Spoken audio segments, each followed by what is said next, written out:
Assalamualaikum warahmatullahi wabarakatuh, sahabat kisah kehidupan yang dirahmati Allah. Sebelum kita menyimak kisah luar biasa hari ini, mari kita awali dengan bersalawat kepada junjungan kita, Nabi Muhammad Sallallahu Alaihi Wasallam. Allahumma salli ala Sayyidina Muhammad wa ala ali Sayyidina Muhammad. Semoga dengan solawat ini, Allah berikan keberkahan tanpa batas dalam hidup kita, kesehatan yang paripurna, rezeki yang halal dan berlimpah, serta umur yang penuh dengan kebaikan. Amin ya rabbal alamin. Sahabat semua, pernahkah terbayang di benak Anda bagaimana seorang polisi wanita dengan keberanian luar biasa menghadapi ancaman maut demi melindungi keluarganya dan masyarakat? Apa yang terjadi ketika keberanian itu memicu perang terbuka dengan sindikat kriminal yang telah lama meneror?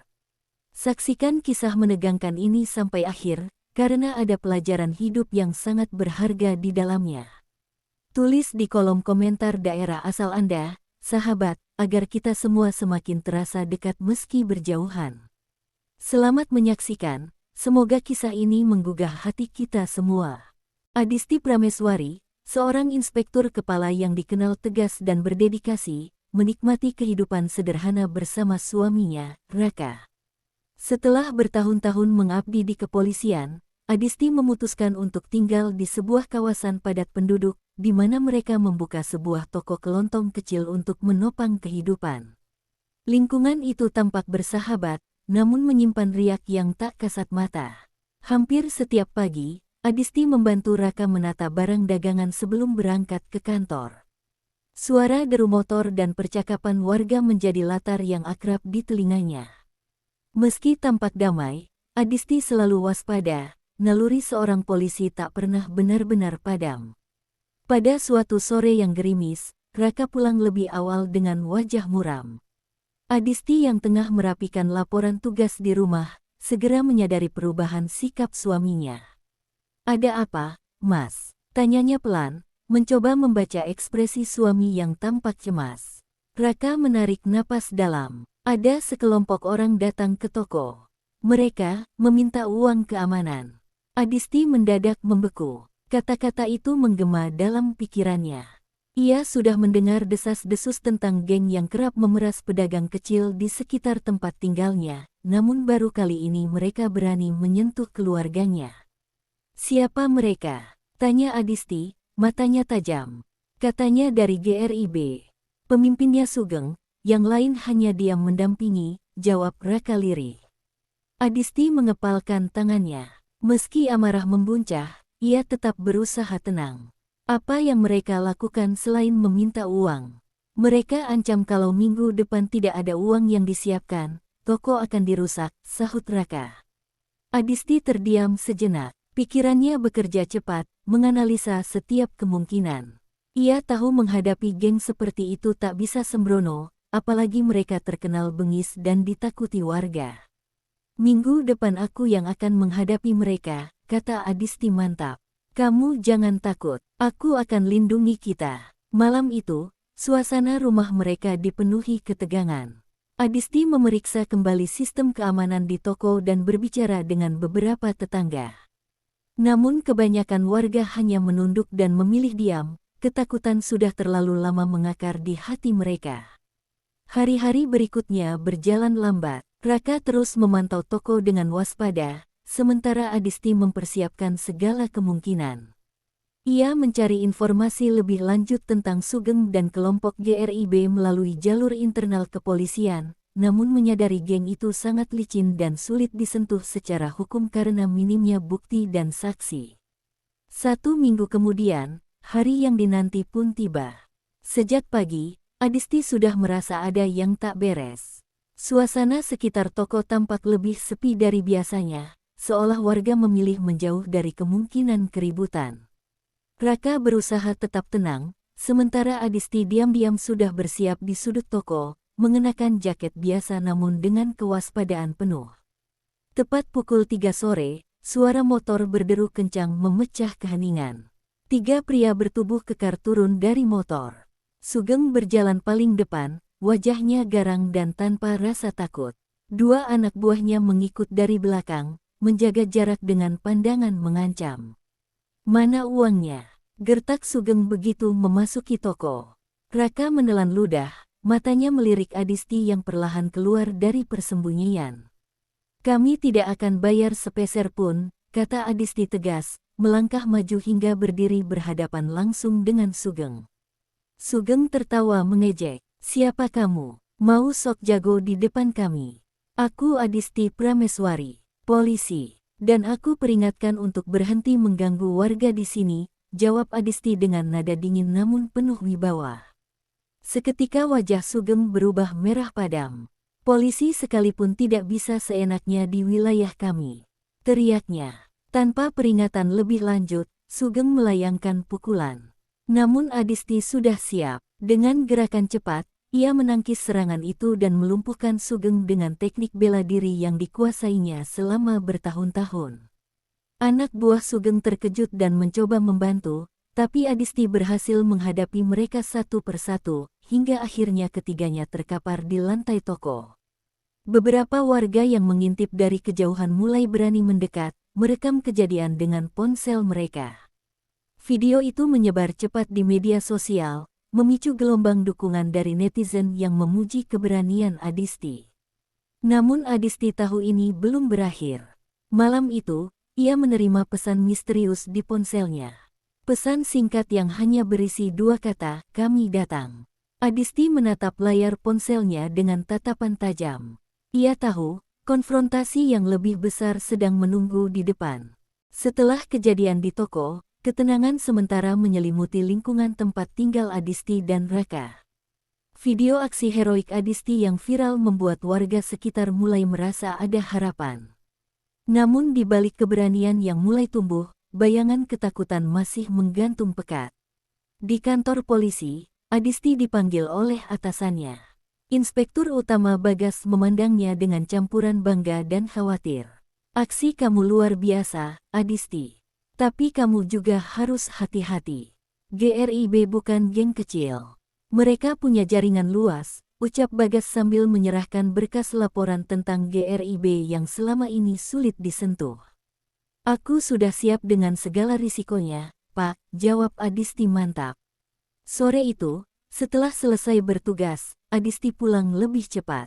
Suasananya terasa berbeda. Toko sepi, dan Raka terlihat gelisah di balik etalase. "Mereka tadi mengirim seseorang lagi," bisik Raka ketika Adisti masuk. "Hanya sebentar, tapi dia menatap tajam dan bilang, 'Tunggu giliranmu.'" Adisti mengepalkan tangannya. "Mereka hanya ingin menakut-nakuti. Jangan panik." Namun hatinya tak bisa tenang. Ia memeriksa ulang kamera CCTV dan memastikan semua dalam keadaan siaga. Malam itu, suara motor menderu-deru di sekitar lingkungan mereka. Beberapa warga mengaku melihat orang-orang mencurigakan mondar-mandir, namun tak ada yang berani terlalu dekat. Raka mencoba menenangkan diri dengan menonton televisi, sementara Adisti duduk di meja makan, memikirkan langkah selanjutnya. Tiba-tiba terdengar suara keras di luar. Mereka berdua berlari keluar dan menemukan salah satu jendela toko pecah, dilempar batu dengan pesan ancaman bertuliskan, "Ini baru permulaan." Warga mulai berkumpul, namun sebagian memilih mundur begitu melihat kondisi toko. Rasa takut yang selama ini membelenggu mereka masih kuat. Adisti segera menghubungi rekan-rekannya untuk patroli tambahan, namun ia tahu ini hanya taktik teror psikologis. Keesokan harinya, kabar tentang insiden itu menyebar cepat. Media lokal mulai meliput, menambah tekanan terhadap GRIB. Namun Adisti sadar, perhatian publik justru bisa membuat geng itu semakin nekat. Di sela-sela tugasnya, Adisti menerima laporan rahasia dari seorang informan. "Ada nama baru yang harus kamu waspadai. Togar. Dia salah satu atasan Sugeng. Dia yang memegang kendali penuh sekarang." Nama itu membuat bulu kuduk Adisti meremang. Togar dikenal lebih kejam dan tak segan menggunakan kekerasan ekstrim. Informan itu juga menyebutkan bahwa Togar sedang menyusun rencana untuk membalas apa yang terjadi. Menjelang malam, Adisti memutuskan memperketat pengamanan di rumah dan toko. Raka, meski tampak lelah, berusaha tegar. "Apa kita harus pindah dulu untuk sementara?" tanyanya. Adisti menggeleng. Kalau kita mundur sekarang, mereka akan menguasai semuanya. Kita harus bertahan. Malam itu, angin bertiup kencang membawa hawa dingin yang mencekam. Adisti terjaga di ruang tamu, matanya terus mengawasi layar CCTV. Setiap bayangan yang bergerak sedikit saja membuat jantungnya berdegup lebih cepat. Sekitar pukul 2 dini hari, alarm berbunyi. Adisti berlari ke monitor dan melihat beberapa pria bertopeng mencoba membobol toko. Tanpa pikir panjang, ia menghubungi rekan-rekan polisi yang sudah siaga. Adisti keluar dengan senjata terlatih di tangan, menyuruh mereka mundur. Namun para pelaku tak gentar. Mereka mulai menyerang secara brutal. Pertempuran kecil pun pecah di depan toko, memecah kesunyian malam dengan teriakan dan suara keras benturan. Warga yang terbangun mulai keluar dari rumah mereka, menyaksikan dengan ketakutan dan rasa tak berdaya. Meski polisi datang tepat waktu, para pelaku sudah melarikan diri, meninggalkan jejak kekacauan. Raka memeluk Adisti erat setelah semuanya reda. Sampai kapan ini akan berakhir? Bisiknya dengan suara bergetar. Adisti memandang jauh ke depan, matanya menyala penuh tekad. Sampai mereka semua ditangkap dan lingkungan ini aman lagi. Malam itu menjadi malam yang paling panjang. Namun bagi Adisti, ini baru awal dari pertempuran yang lebih besar. Pagi menjelang dengan langit kelabu, menyisakan bekas-bekas ketegangan yang masih terasa di udara. Setelah serangan malam itu, suasana lingkungan tempat tinggal Adisti berubah drastis. Warga mulai bergerak lebih hati-hati, sebagian bahkan memilih menutup toko lebih cepat atau tidak berjualan sama sekali. Ketakutan kembali mencengkeram mereka. Di kantor polisi, rapat darurat digelar. Adisti berdiri di depan papan besar yang menampilkan peta area kekuasaan GRIB. Kita tidak hanya berhadapan dengan Sugeng sekarang, katanya dengan suara berat. Togar sudah turun tangan langsung. Ini berarti mereka siap melakukan apa saja. Semua mata memandang serius. Inspektur Utama Bagas mengangguk pelan. Kita akan tingkatkan patroli. Tapi ingat, Togar berbeda. Dia lebih licik dan kejam. Di tengah rapat, seorang petugas datang membawa laporan. Ada pergerakan aneh di sebuah gudang tua di pinggiran kota. Diduga markas sementara GRIB, lapornya. Tanpa ragu, Adisti menawarkan diri untuk memimpin penyelidikan. Beberapa rekan seketika bergabung. Malam itu juga, mereka melakukan pengintaian diam-diam. Gudang yang dimaksud tampak gelap dan sepi dari luar, namun suara-suara samar terdengar dari dalam. Dengan kamera pengintai kecil, Adisti merekam aktivitas di dalam. Beberapa pria tampak mondar-mandir membawa kotak besar. Di sudut ruangan, Togar berdiri tegap, wajahnya terlihat jelas di balik lampu temaram.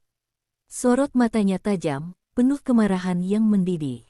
Pastikan dia menderita, kata Togar kepada anak buahnya. Aku ingin wanita itu tahu siapa yang berkuasa. Ucapan itu membuat darah Adisti mendidih.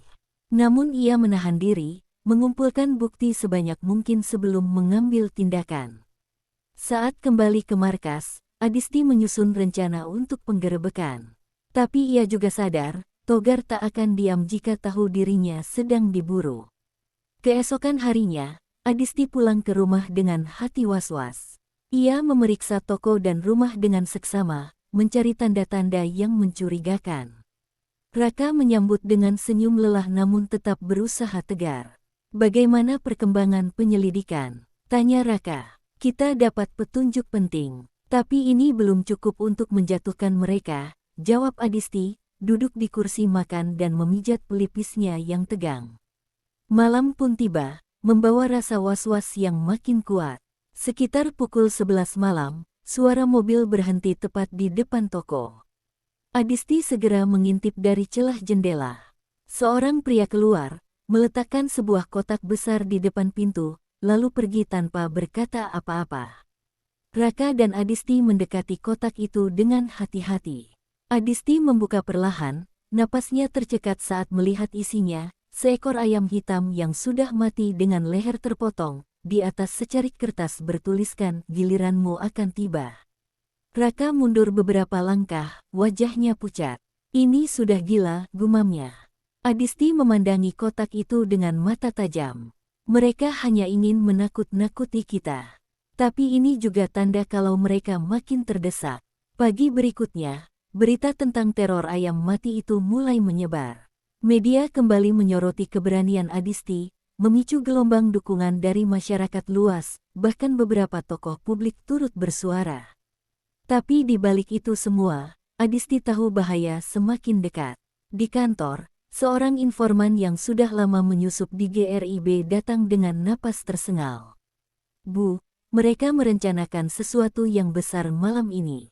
Togar ingin menyerang langsung ke rumahmu." Kabar itu membuat ruangan hening. Bagas segera memerintahkan tim khusus untuk berjaga. "Kita harus tangkap mereka malam ini juga, sebelum semuanya terlambat," ujarnya tegas. Menjelang malam, Adisti dan Raka bersiap diri. Rumah mereka dijaga ketat oleh tim kepolisian, tapi rasa cemas tetap tak bisa dihindari. Setiap suara di luar membuat mereka menegang.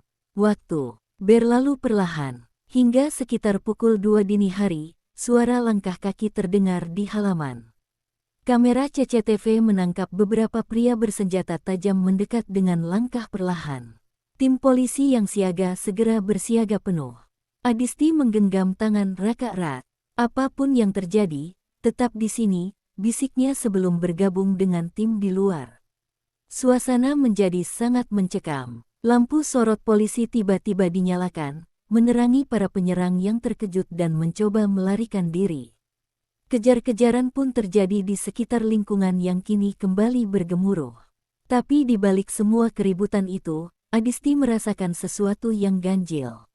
Sosok Togar tidak terlihat. Ia segera menyadari, serangan ini hanya pengalihan. Ada rencana lain yang lebih besar sedang disusun di balik layar. Setelah insiden pengepungan malam itu, beberapa anak buah GRIB berhasil diamankan. Namun kekecewaan tampak jelas di wajah Adisti. Ia tahu benar Togar tidak mungkin muncul begitu mudah. Di kantor polisi, interogasi dilakukan sepanjang malam, tapi hasilnya minim. Para pelaku hanya mengaku disuruh tanpa tahu rencana besar yang sebenarnya. Adisti kembali memeriksa rekaman CCTV dari berbagai sudut lingkungan. Ia memperhatikan setiap detail, mencoba mencari celah yang mungkin terlewat. Di sela-sela pengamatan, ponselnya berdering. Informan yang sebelumnya membantu menghubungi lagi, suaranya kali ini terdengar lebih tegang. "Bu, saya baru dapat kabar. Togar berencana menyerang bukan hanya rumah ibu, tapi seluruh blok.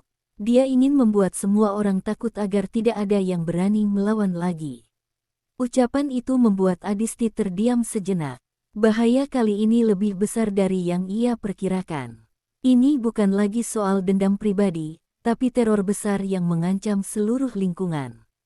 Tanpa buang waktu, Adisti segera memimpin rapat darurat. "Kita harus bertindak cepat. Kita tak hanya melindungi keluarga saya, tapi semua warga di sini," tegasnya. Bagas mengangguk, menyetujui rencana pengamanan besar-besaran. Tim kepolisian disebar di berbagai titik rawan, sementara Adisti berinisiatif mendatangi warga satu persatu, meminta mereka tetap waspada dan jangan takut melaporkan jika melihat gerak-gerik mencurigakan. Malam menjelang dengan hawa yang lebih mencekam dari biasanya. Warga mulai memadamkan lampu lebih awal, suasana hening seperti menahan napas panjang. Di dalam rumah, Raka memandangi Adisti yang sibuk memeriksa perlengkapan taktis. "Kamu yakin kita bisa menang?" tanya Raka lirih. Adisti menatap suaminya dalam-dalam. "Kita harus yakin, kalau kita menyerah, mereka akan terus berkuasa." Beberapa jam berlalu dalam ketegangan. Tiba-tiba, sebuah mobil hitam melaju perlahan di jalan utama. Dari kejauhan, tampak beberapa pria turun, masing-masing membawa obor dan senjata tajam. Api mulai dinyalakan di sudut-sudut gang, memicu kepanikan warga yang mengintip dari jendela. Adisti segera bergerak, memimpin tim untuk memblokade jalan utama. "Padamkan api, tangkap siapapun yang terlibat," serunya lantang. Bentrok pun tak terhindarkan. Suara sirene bergema, lampu biru menyapu kegelapan malam. Para pelaku mencoba melarikan diri, tapi tim polisi sudah mengepung dari berbagai arah. Asap tebal mengepul dari sudut jalan, sementara warga mulai keluar, sebagian membantu memadamkan api dengan alat seadanya. Di tengah kekacauan, Adisti menangkap sosok yang familiar di kejauhan. Seorang pria bertubuh besar dengan jaket gelap melintas cepat di lorong sempit. Nalurinya mengatakan itu pasti Togar. Tanpa pikir panjang, Adisti mengejarnya sendiri, melewati gang-gang sempit yang hanya diterangi cahaya remang-remang. Langkah kaki mereka bergema di antara bangunan tua. Togar berusaha mempercepat langkah, tapi Adisti lebih lincah. Akhirnya, di sebuah jalan buntu, Togar berhenti, menoleh dengan napas memburu. Mata mereka bertemu dalam tatapan tajam yang penuh kemarahan. "Berani juga kamu datang sendiri," sindir Togar dengan suara berat. "Sudah selesai permainanmu, Togar," jawab Adisti dingin, tangannya menggenggam erat tongkat besi yang dibawanya. Togar tertawa keras, lalu menyerang dengan brutal.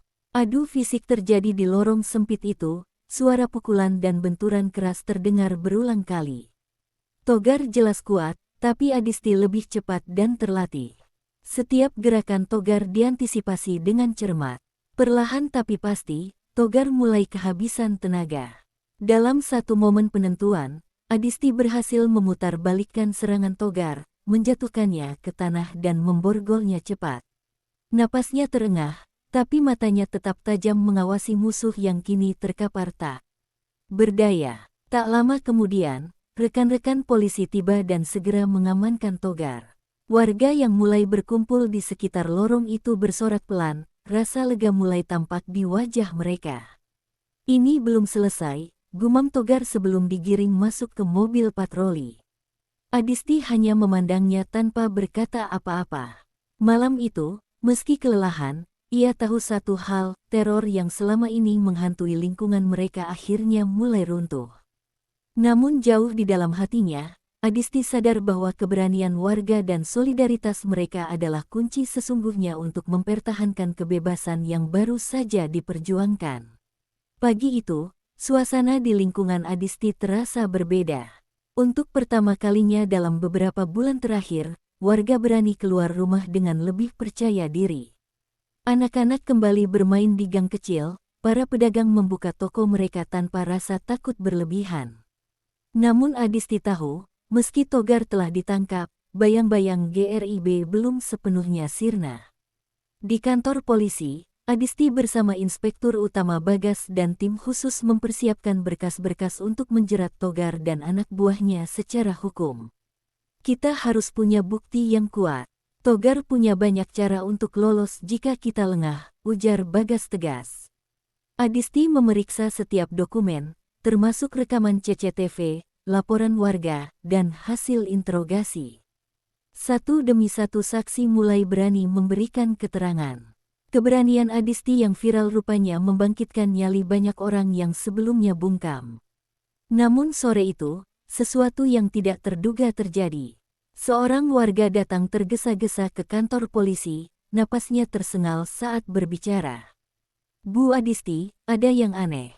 Beberapa orang yang dikenal anak buah Togar berkumpul di lapangan dekat sini. Mereka terlihat membicarakan sesuatu yang mencurigakan." Tanpa buang waktu, Adisti segera mengatur patroli ke lokasi tersebut.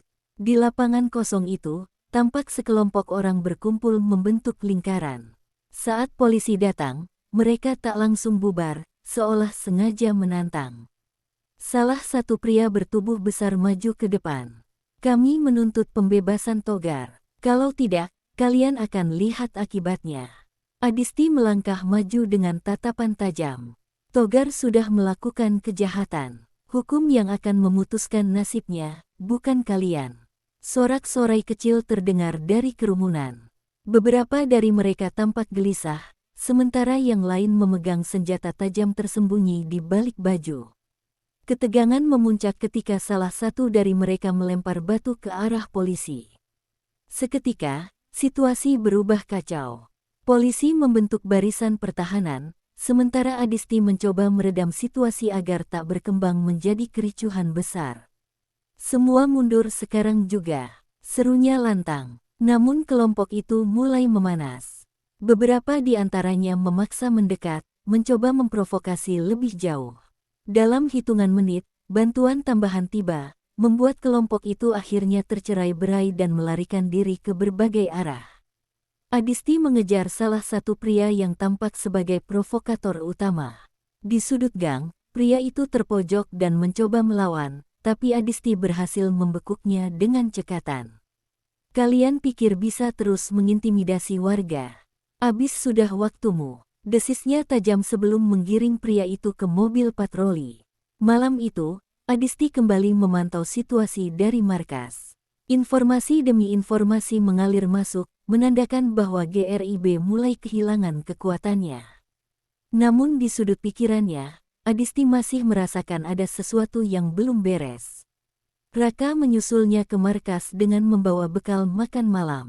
Kamu belum istirahat dari tadi pagi, katanya lembut. Adisti menghela napas panjang. Aku hanya belum yakin ini benar-benar selesai. Raka menggenggam tangannya erat. Kamu sudah berjuang keras. Dan lihatlah, warga mulai berani lagi. Itu semua karena kamu. Ucapan itu memberi sedikit ketenangan. Namun sebelum malam benar-benar hening, pesan singkat masuk ke ponsel Adisti.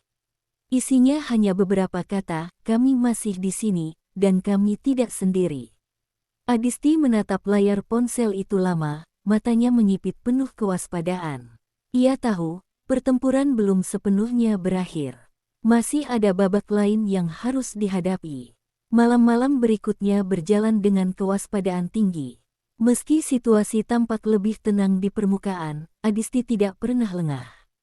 Pesan ancaman terakhir yang diterimanya menjadi tanda bahwa GRIB belum benar-benar menyerah. Di kantor polisi, Bagas memanggil Adisti ke ruangannya. Di atas meja, terdapat beberapa berkas baru dan foto-foto hasil pengintaian. Kita dapat kabar, ada sisa-sisa anggota GRIB yang bergerak diam-diam. Mereka sepertinya mencoba mengatur sesuatu dari balik bayangan, ujar Bagas serius. Adisti memandangi foto-foto itu. Salah satu yang menarik perhatiannya adalah gambar seorang pria asing yang belum pernah terlihat sebelumnya. Siapa ini? Tanyanya cepat. Belum banyak yang kita tahu. Tapi katanya dia orang luar yang didatangkan khusus untuk membalas dendam, jawab Bagas dengan nada khawatir. Malam itu, Adisti duduk lama di depan peta area operasi GRIB yang telah ia pelajari berkali-kali. Ia merasakan sesuatu yang ganjil, seolah semua pergerakan yang terjadi belakangan ini bukan sekadar serangan acak, melainkan bagian dari rencana yang lebih besar. Keesokan harinya, seorang warga yang pernah menjadi korban pemerasan datang dengan informasi mengejutkan. Bu, saya dengar mereka mau menyerang gudang penyimpanan logistik kota. Katanya itu cara mereka menunjukkan kekuatan terakhir. Informasi itu membuat Adisti bergerak cepat. Gudang tersebut sangat vital karena menyuplai kebutuhan pokok warga sekitar. Jika diserang, dampaknya akan besar sekali. Adisti menyusun rencana dengan matang. Tim kepolisian diposisikan secara strategis di sekitar gudang. Kali ini kita tidak hanya bertahan. Kita harus menangkap mereka semua dalam satu gerakan, tegasnya saat briefing. Malam semakin larut saat mereka bersiaga di lokasi. Lampu gudang dibiarkan menyala seperti biasa, memancing kelompok GRIB agar merasa aman untuk bergerak. Jam demi jam berlalu dalam ketegangan yang menyesakkan. Tiba-tiba, dari kejauhan terdengar suara mesin kendaraan mendekat. Beberapa mobil berhenti tak jauh dari gudang, dan puluhan pria bersenjata turun dengan cepat. Mereka tampak terlatih dan rapi, berbeda dari anggota GRIB sebelumnya. Adisti langsung mengenali sosok pria asing yang ada di foto. Semua unit bersiap, bisik Adisti di radio komunikasi. Para penyerang mulai menyusun posisi untuk menerobos masuk ke gudang. Namun sebelum mereka bertindak lebih jauh, lampu sorot menyala terang, membutakan mereka sejenak. Polisi, angkat tangan. Suara Adisti menggema keras memecah malam. Para penyerang terkejut, beberapa mencoba melawan dengan brutal.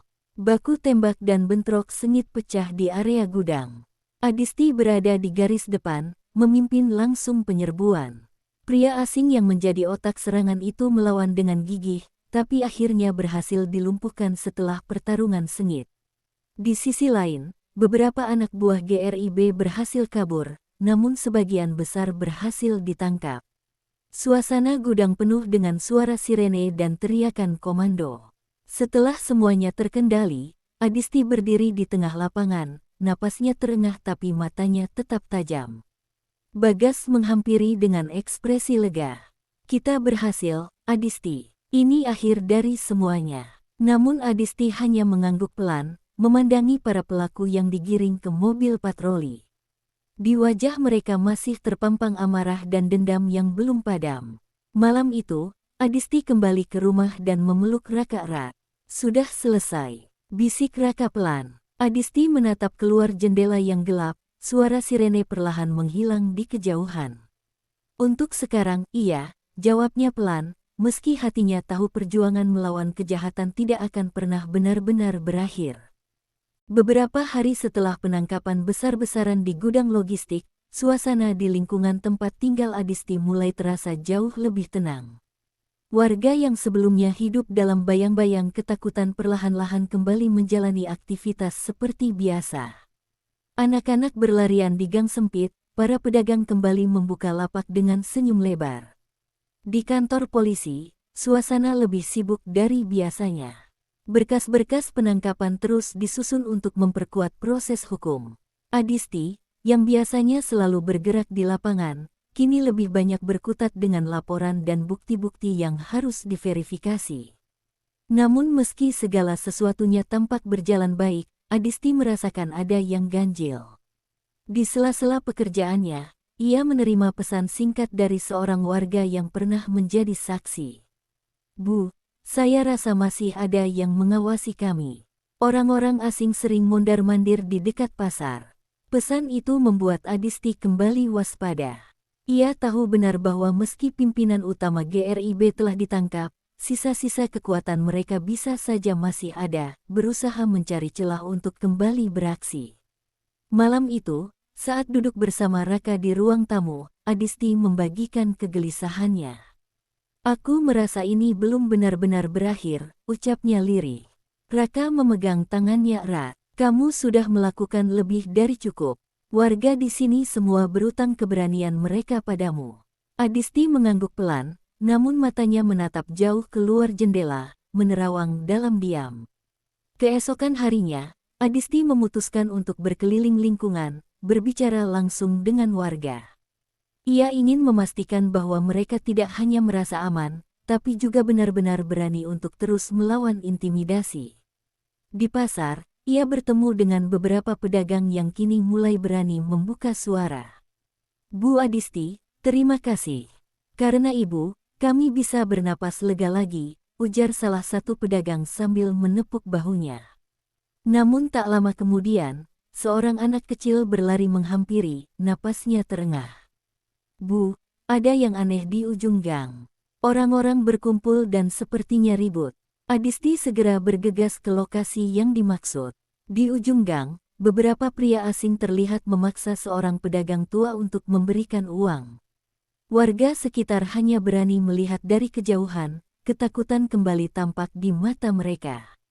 Tanpa ragu, Adisti mendekat dengan langkah tegas. "Hentikan sekarang juga," serunya lantang. Para pelaku menoleh, terkejut melihat sosok Adisti yang kini berdiri tegap di depan mereka. Salah satu dari mereka tertawa kecil, tampak meremehkan.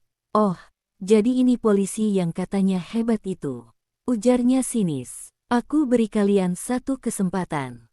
Pergi sekarang atau kalian akan berakhir seperti yang lain," ancam Adisti tanpa mengalihkan pandangan. Para pelaku saling menatap, mencoba menilai situasi.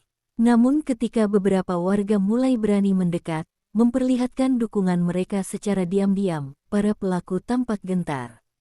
Akhirnya mereka memilih mundur perlahan sebelum kabur meninggalkan lokasi. Warga bersorak kecil, beberapa dari mereka mendekat dan memeluk Adisti dengan haru. "Ibu adalah penyelamat kami," ucap seorang wanita paruh baya sambil menitikkan air mata. Namun Adisti tahu bahwa kemenangan sesungguhnya bukan hanya pada saat penangkapan, melainkan ketika warga benar-benar mampu melindungi diri mereka sendiri tanpa rasa takut. Malamnya, saat kembali ke rumah, Adisti memandangi foto-foto lama dirinya saat pertama kali bertugas sebagai polisi. Ia merenung panjang, mengingat semua perjuangan dan luka yang telah dilalui. Meski tubuh lelah dan pikirannya berat, ada rasa lega yang mulai tumbuh di hatinya. Untuk pertama kalinya dalam waktu yang lama, Adisti tidur nyenyak malam itu. Hatinya sedikit lebih ringan, karena ia tahu perjuangan mereka kini telah menjadi contoh nyata bahwa keberanian bisa menumbuhkan harapan baru. Hari-hari berlalu dengan damai di permukaan, namun di dalam hati Adisti, kewaspadaan tetap menyala. Ketenangan yang terlalu cepat datang sering kali menjadi tanda bahwa sesuatu sedang disiapkan di balik layar. Kepolisian terus memperkuat patroli, sementara warga mulai terbiasa dengan rutinitas yang sebelumnya sempat terhenti karena rasa takut. Suatu sore, saat Adisti sedang memeriksa laporan harian di kantor, seorang petugas mendekat dengan wajah serius. "Bu, ada laporan penting." Salah satu anak buah lama GRIB, yang dulu lolos, terlihat kembali di kota. Dia membawa beberapa orang asing bersamanya. Adisti berdiri cepat. "Di mana terakhir terlihat?" "Di sekitar pelabuhan tua, Bu. Mereka tampaknya sedang merencanakan sesuatu besar." Pelabuhan tua dikenal sebagai tempat yang sudah lama ditinggalkan, tapi lokasi itu strategis jika seseorang ingin beroperasi di balik bayangan. Tanpa membuang waktu, Adisti menyusun tim kecil untuk melakukan pengintaian. "Kita harus tahu rencana mereka sebelum semuanya terlambat," ujarnya tegas. Malam itu, dengan pakaian sipil dan perlengkapan minim, Adisti bersama dua rekannya mengamati pelabuhan dari kejauhan. Lampu-lampu remang menyinari dermaga yang lengang, sementara dari balik bayang-bayang kontainer besar, mereka melihat gerakan mencurigakan. Beberapa pria tampak mengatur barang-barang dari dalam mobil ke kapal kecil. Adisti memperbesar teropongnya dan melihat sesuatu yang membuat napasnya tercekat. Kotak-kotak itu tampak seperti persediaan senjata tajam dan bahan peledak sederhana. "Kita harus segera bertindak," bisik salah satu rekannya. Adisti mengangguk, "Tapi kita harus tahu kemana tujuan mereka." Saat mereka terus mengamati, terdengar percakapan samar dari para pelaku. "Pastikan semua siap, besok malam kita serang markas polisi.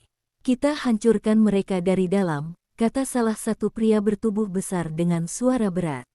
Informasi itu membuat darah Adisti berdesir kencang. Serangan langsung ke markas polisi bukan hanya berbahaya bagi aparat, tapi juga berpotensi memicu kekacauan besar di kota. Mereka segera mundur diam-diam dan melapor ke markas. Di kantor, Bagas menerima kabar itu dengan raut serius. "Ini lebih gila dari yang kita kira. Kita harus siapkan strategi yang benar-benar matang." Adisti menyusun rencana jebakan. Mereka memutuskan untuk memancing kelompok itu menyerang, namun markas telah disiapkan dengan jebakan yang rapat. "Kita akan pura-pura lengah. Tapi begitu mereka masuk, kita kunci semua akses dan tangkap mereka hidup-hidup," ucap Adisti sambil menunjuk denah kantor yang kini dipenuhi skema pengamanan. Malam yang dinanti pun tiba. Markas polisi tampak sepi seperti biasa. Lampu sebagian dimatikan untuk memunculkan kesan bahwa hanya sedikit orang yang berjaga. Tim polisi tersembunyi di berbagai sudut strategis, napas mereka tertahan menunggu momen yang tepat. Tepat pukul 2 dini hari, suara langkah kaki cepat terdengar dari luar. Beberapa pria bertopeng mulai memanjat pagar markas, membawa senjata tajam dan bahan peledak. Mereka masuk dengan hati-hati, tak menyadari bahwa mereka telah masuk ke dalam perangkap yang sudah disiapkan matang. Ketika para penyerang mencapai ruang utama, Adisti memberikan aba-aba melalui radio. Sekarang, dalam hitungan detik, lampu sorot menyala terang, pintu-pintu otomatis menutup rapat, dan tim polisi menyerbu dari berbagai arah. Teriakan dan bentrokan keras memenuhi ruangan, namun dengan persiapan matang, para penyerang berhasil dilumpuhkan satu persatu. Adisti berhadapan langsung dengan pria bertubuh besar yang tampaknya memimpin serangan. Mereka bertarung sengit, saling adu kekuatan, namun pengalaman dan ketahanan Adisti membuatnya unggul. Dengan satu gerakan cekatan, ia menjatuhkan pria itu dan memborgolnya. Kuat-kuat, ketika semua telah diamankan, Bagas menghampiri dengan napas lega. Kita berhasil lagi. Adisti memandang seluruh ruangan yang kini dipenuhi para pelaku yang terkapar. Kita harus pastikan ini benar-benar yang terakhir. Malam itu menjadi saksi bahwa keberanian dan strategi yang tepat bisa mematahkan rencana sekejam apapun. Namun di balik kemenangan ini, Adisti tetap sadar bahwa kejahatan bisa bangkit kapan saja jika kewaspadaan lengah. Pagi hari setelah penggerebekan di markas, berita keberhasilan polisi menyebar luas. Media lokal hingga nasional ramai memberitakan keberanian Adisti dan timnya yang berhasil menggagalkan serangan besar. Ucapan terima kasih dan dukungan dari masyarakat mengalir tanpa henti. Namun di balik semua itu, Adisti merasakan sesuatu yang belum selesai. Di kantor, Adisti duduk merenung di depan layar komputer yang menampilkan peta jaringan GRIB. Satu demi satu nama telah disilang, namun ada satu titik merah yang belum tersentuh, seorang sosok bayangan yang selama ini disebut-sebut sebagai dalang sesungguhnya di balik kekacauan ini. Tidak ada identitas jelas, hanya panggilan samar yang beredar, Satria Hitam. Bagas masuk ke ruangan, membawa berkas baru. Adisti, kita punya laporan yang mungkin jadi kunci. Seorang informan baru saja menyerahkan catatan rahasia. Isinya menunjukkan lokasi persembunyian terakhir Satria Hitam. Adisti membaca cepat. Hutan di pinggir kota, tempat ini hampir tak pernah disentuh aparat, gumamnya. Bagas menatapnya serius. Ini kesempatan terakhir kita. Kalau benar dia di sana, ini akan jadi benteng terakhir yang harus kita runtuhkan. Malamnya, tim elit disusun secara rahasia. Mereka bergerak tanpa suara, menyusuri jalanan gelap menuju hutan yang disebutkan dalam laporan. Angin malam menusuk kulit, dan hanya suara dedaunan yang bergesekan menjadi latar langkah mereka. Adisti memimpin di depan, matanya awas memantau sekitar.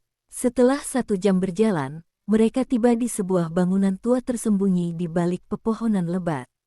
Cahaya redup terlihat dari dalam, pertanda ada aktivitas.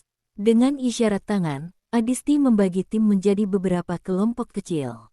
Mereka mengepung bangunan itu secara perlahan, memastikan tak ada jalan keluar bagi siapapun yang ada di dalam.